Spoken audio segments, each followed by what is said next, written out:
మనందరికీ గర్వకారణం. రేపటి నుంచి ఈ రోజటి నుంచి విశాఖ విశ్వనగరి, విశాఖ గ్లోబల్ సిటీ, ఇది అన్స్టాపబుల్. ఎవరు స్టాప్ చేయలేరని చెప్పి కూడా నేను మీకు తెలియజేస్తున్నా. 100 సంవత్సరాలు చరిత్ర, ఒక బ్రాండ్. మనకు ఆంధ్రప్రదేశ్ విడిపోయిన తర్వాత ఎక్కడ పెట్టాలి కేబినెట్ మీటింగ్ అంటే ఎత్తుక్కుంటూ ఆంధ్ర యూనివర్సిటీకి వచ్చామంటే అది ఆంధ్ర యూనివర్సిటీ యొక్క ప్రత్యేకత. మనకు 53 యూనివర్సిటీలు ఉన్నాయి. అన్నింటికీ ఏయునే దిక్చూచి, ఏయునే లీడరు. స్వాతంత్ర పోరాటం కంటే ముందే ఈ యూనివర్సిటీ వచ్చింది. జైపూర్ రాజు విక్రమదేవ్, విజయనగరం గజపతి రాజు వంశం, పిఠాపురం మహారాజు, నూజివీడు జమీందారు, బొబ్బిలి రాజులు, ఇలాంటి ప్రతి ఒక్కరు కూడా ఈ యూనివర్సిటీకి కృషి చేశారు. అది విన్నప్పుడు నాకు చాలా ఆనందం కలుగుతుంది. వాళ్ళందరినీ మనం స్మరించుకోవడం మన ధర్మం, మన బాధ్యత. తొలి వైస్ ఛాన్సలర్ కట్టమంచి రామలింగారెడ్డి గారు బలమైన పునాదులేశాడు. 100 సంవత్సరాలు అతిథిగా నేను వచ్చాను. ఆయన కూడా చిత్తూరు జిల్లా వాసే. ఆ రోజు ఫౌండేషన్ వేశాడు. నేను కూడా చిత్తూరు జిల్లా నుంచి వచ్చి 100 సంవత్సరాల ఉత్సవంలో అతిథిగా పార్టిసిపేట్ చేశాను. రెండో వైస్ ఛాన్సలర్ సర్వేపల్లి రాధాకృష్ణ గారు భారతదేశ రాష్ట్రపతి అయ్యాడు. ఈరోజు మన ఉపరాష్ట్రపతి సిపి రాధాకృష్ణ గారు, వాళ్ళ తండ్రి గారు సర్వేపల్లి రాధాకృష్ణ గారికి అభిమాని. అందుకే వీరికి కూడా సిపి రాధాకృష్ణ అని పేరు పెట్టారంటే, ఆయన ఈరోజు ఇక్కడికి వచ్చాడంటే ఇదొక చరిత్ర. ఇలాంటివన్నీ కూడా చాలా జరుగుతూ ఉంటాయి. కేవలం చదువు చెప్పడమే కాదు, తెలుగు వైభవానికి కూడా ఏయు కృషి చేస్తూ ఉంది. విద్య సాహిత్య రంగాల్లో ప్రముఖుల్ని కళా ప్రపూర్ణ అవార్డుతో గౌరవించారు. ప్రపంచంలోనే ఎంతో మంది నాయకుల్ని తయారు చేసినటువంటి స్థలం ఏఈ యూనివర్సిటీ గడ్డ. రాజకీయ నాయకులు, ఉద్దండులు ఇక్కడే వెంకయ్యనాయుడు గారు ఉన్నారు. ఇక్కడి నుంచే పోరాటం చేసి ఈరోజు భారత ఉపరాష్ట్రపతి అయ్యారు. చాలామంది ఇండస్ట్రీ ప్రముఖ పారిశ్రామికవేత్తలు ఇక్కడే ఉన్నారు. మోహన్ రెడ్డి గారు, పక్కనే మల్లికార్జునరావు గారు, లారస్ సత్యనారాయణ లాంటి వాళ్ళు చాలా మంది ఉన్నారు. ఇంకొక పక్క అకాడమిషియన్స్, ఇక్కడి నుంచి వచ్చిన వాళ్ళందరూ వైస్ ఛాన్సలర్స్ అయ్యారు. చాలా ప్రపంచంలో యూనివర్సిటీలో ప్రొఫెసర్స్గా పనిచేస్తున్నారు. ఈరోజు యూనివర్సిటీ చూసినప్పుడు NAC A++ ఉంది. ఇది 30 వరకు ఉంటుంది. ఇంకో పక్కన మీరు చూస్తే NIRFలో 41వ ర్యాంక్ ఉంది. అదే సమయంలో పబ్లిక్ సెక్టర్లో చూస్తే 5వ ర్యాంక్లో ఉంది. నేను ఈరోజు ఒకటే మిమ్మల్ని కోరుతున్నాను, యూనివర్సిటీస్ అంటే నేషనల్ స్ట్రాటజిక్ అసెట్స్. ఇవన్నీ దీన్ని కాపాడుకునే బాధ్యత మనందరిపైన ఉంది. ఇక్కడ ఛాన్సలర్ గవర్నర్ గారు ఉన్నారు, వారిని మనస్ఫూర్తిగా అభినందిస్తున్నాను. ఈరోజు అన్ని యూనివర్సిటీలో విద్యాశాఖ మంత్రి గవర్నర్ గారు అత్యున్నతమైన ప్రతిభ ఉండే వ్యక్తుల్ని వైస్ ఛాన్సలర్స్గా ఎంపిక చేస్తున్నారు. దీనికి మనస్ఫూర్తిగా ఒక ముఖ్యమంత్రిగా వారిని అభినందిస్తున్నానని మరొకసారి మీకు విజ్ఞప్తి చేస్తున్నాను. ఈరోజు 64 కోట్ల విలువైన ప్రాజెక్టుని ప్రారంభించుకున్నాం. AU I factory, networks lab, experience సెంటర్ని, తీర ప్రాంత వాతావరణ పరిశోధన టెస్ట్ బిడ్ని ప్రారంభించుకున్నాం. 112 కోట్లతో 9 ప్రాజెక్టులు ఈరోజు శంకుస్థాపన చేశాం. Girls hostel, boys hostel, central mess, vice chancellor బంగ్లా, క్యాంపస్ బ్యూటిఫికేషన్, కాన్వకేషన్ హాల్, అంతర్గత రోడ్లు, లైటింగ్ పనులు కూడా ఇచ్చేసాం. అదేవిధంగా ఆంధ్ర యూనివర్సిటీ ఈరోజు 3 ఒప్పందాలు కూడా చేసుకున్నారు. University of Florida, Indian institute of tropical meteorology, అదే మాదిరిగా ఇంకొక ఎంఓయు కూడా 3 ఎంఓయులు చేశారు. నేను ఒకటే మిమ్మల్ని అందరినీ కోరుతున్నాను. మొన్నే నేను 76 సంవత్సరాలని కొంతమంది అన్నారు, కానీ నేను 76 సంవత్సరాలు కాదు, 26 సంవత్సరాల ఆలోచన ఉండే వ్యక్తిని మీకు అందరికీ విజ్ఞప్తి చేస్తున్నా. ఒకప్పుడు ఐటీతో ప్రారంభించాం, హైటెక్ సిటీ కట్టాం, నాలెడ్జ్ ఎకానమీకి దోహదం చేశాం. ఈరోజు data centre, AI, quantum computer speed కూడా క్వాంటమ్ స్పీడ్లో ఈ గవర్నమెంట్ ముందుకు పోతుందని మరొకసారి విజ్ఞప్తి చేస్తున్నాను. ఇప్పుడే మీరున్నారు, సచిన్ గారు ఒక మాట అన్నారు. ఆయన జీవితంలో ఆయన తండ్రి ఏ విధంగా ఇన్స్పైర్ చేశారో చాలా స్పష్టంగా చెప్పాడు. ఇక్కడుండే విద్యార్థులకి, పూర్వ విద్యార్థులకి అందరికి విజ్ఞప్తి చేస్తున్నా, రోజులు మారాయి.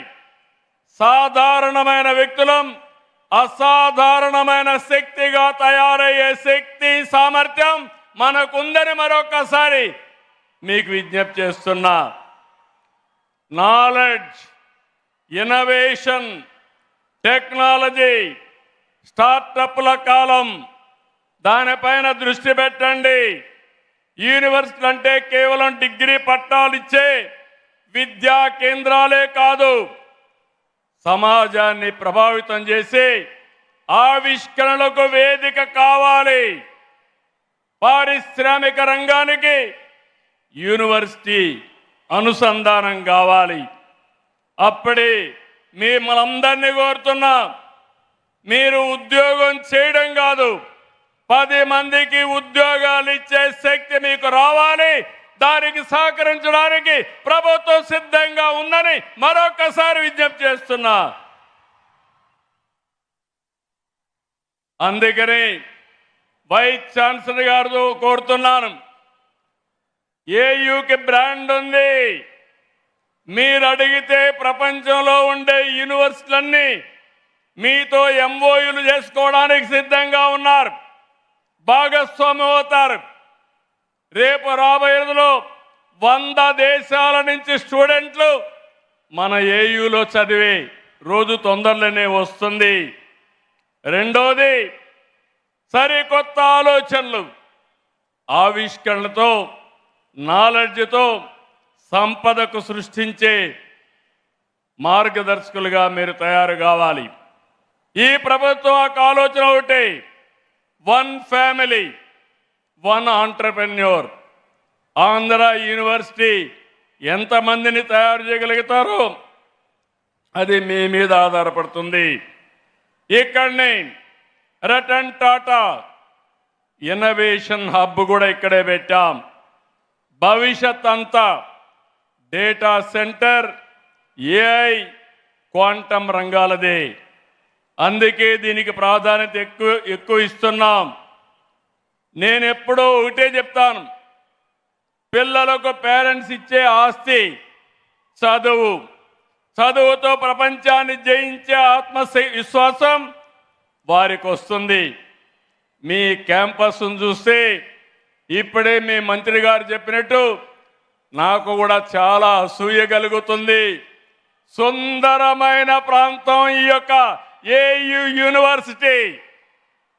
మీకేదైనా స్ట్రెస్ ఉంటే సచిన్ గారు చెప్పినప్పుడు పక్కన దిగి సముద్రం పక్కనకి వెళ్ళి ఒకసారి ప్రశాంతమైన వాతావరణంలో వాకింగ్ చేస్తే ఎక్కడ లేని శక్తి మీకు వస్తుంది, దాంట్లో సందేహం లేదు.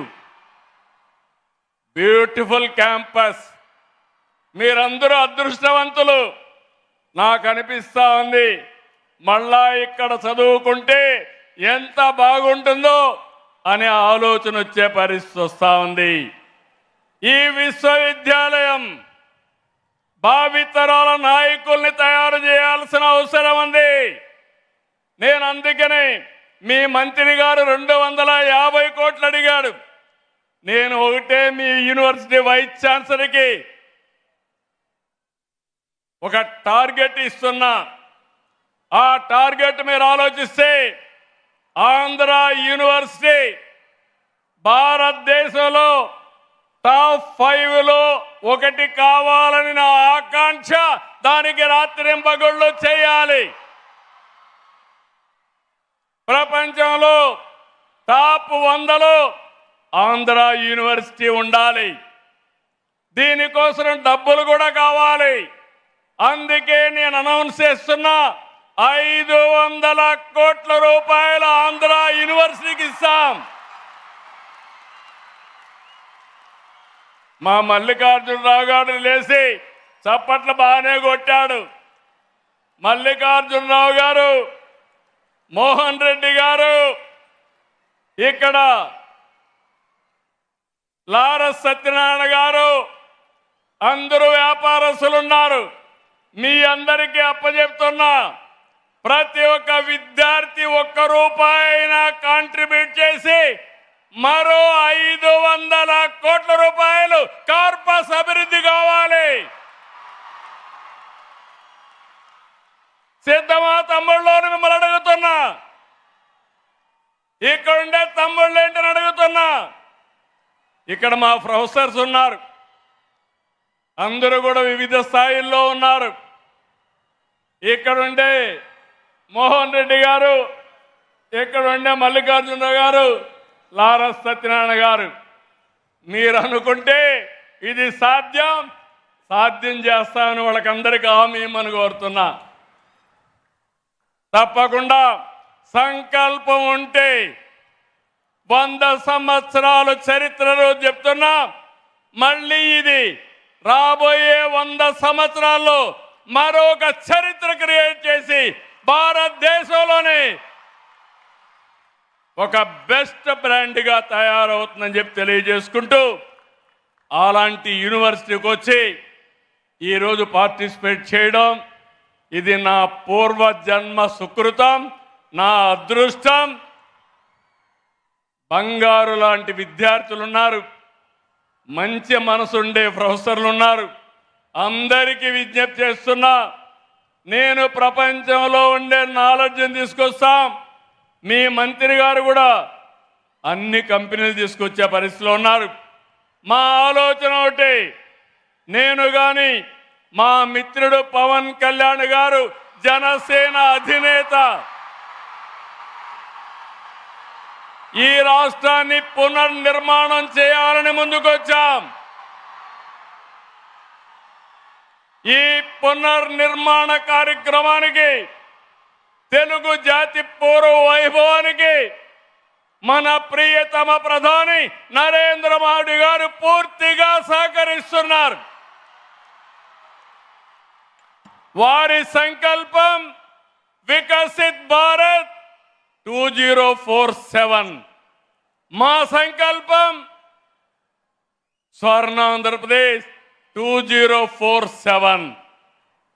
2047కి ప్రపంచంలోనే నెంబర్ 1 జాతిగా తెలుగు జాతి ఉండాలనేది మా సంకల్పం. ఆ సంకల్ప జైత్ర యాత్ర ప్రారంభం ఈ ఆంధ్ర యూనివర్సిటీ నుంచేనని చెప్పి ఈ విశాఖపట్నం నుంచే ప్రారంభిస్తున్నాం. పనిచేసే బాధ్యత మాది, డైరెక్షన్ ఇచ్చే బాధ్యత మాది, అన్ని విధాల సహకరించే బాధ్యత మాది. దీన్ని నిరూపించే బాధ్యత ఇక్కడుండే మీదేనని మరొక్కసారి తెలియజేసుకుంటూ అందరికీ మనస్ఫూర్తిగా అభినందనలు, ధన్యవాదాలు. జై హింద్, జై ఆంధ్ర యూనివర్సిటీ, జై ఆంధ్ర యూనివర్సిటీ, జై భారత్, జై భారత్, జై తెలుగు తల్లి, జై తెలుగు తల్లి.